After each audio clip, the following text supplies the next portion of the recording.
శ్రీకాకుళం నగర వాసులకు చిన్నారులకు వినోదాన్ని అందించే ఎగ్జిబిషన్ అందుబాటులో ఉంచడం అభినందనీయమని శ్రీకాకుళం ఎమ్మెల్యే గొండు శంకర్ అన్నారు. నగరంలోని తుమ్మా వీధిలో సోమవారం Shri Venkateswara trade fair exhibition ను ఎమ్మెల్యే శంకర్ ప్రారంభించారు. ఈ సందర్భంగా ఎమ్మెల్యే మాట్లాడుతూ సామాన్యులకు మధ్యతరగతి వారికి అందుబాటులో ఉండేలా ధరలు ఉంచి వినోదాన్ని అందించాలని నిర్వాహకులకు సూచించారు. నగరవాసులకు వినోదం ఆట విడుపు తప్ప మరో ప్రత్యామ్నాయం లేదని ఈ స్థితిలో ట్రేడ్ ఫెయిర్ ఎగ్జిబిషన్ అవసరం అన్నారు. ప్రజలకు ఆహ్లాదకరమైన వాతావరణంలో వినోదం అందించేలా నిర్వాహకులు అన్ని ఏర్పాట్లు చేసుకోవాలని చెప్పారు.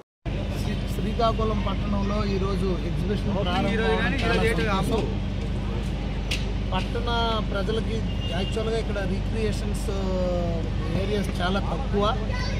ఈవినింగ్ సాయంకాలం వచ్చి ఎక్కడైనా కొద్దిగా ఆహ్లాదకరమైన వాతావరణం గడపడానికి లేవు. అలాంటి సందర్భంలో ఈరోజు ఇక్కడ ఎగ్జిబిషన్ స్టార్ట్ చేసి ఇక్కడ నగర ప్రజలందరికీ అలాగే చుట్టుపక్కల గ్రామ ప్రజలకు కూడా ఇది ఇక్కడ వినోదంగా అందుబాటులోకి తెచ్చారు. దీనివల్ల పిల్లలు పెద్దలు అందరికి కూడా ఎంతో ఆహ్లాదకరమైన వాతావరణం క్రియేట్ చేశారు. వారికి కూడా నేను ధన్యవాదాలు తెలియజేసుకుంటూ ఈ కార్యక్రమాన్ని దీన్ని ప్రజలందరూ కూడా వినియోగించుకోవాల్సిందిగా కోరుచున్నాను.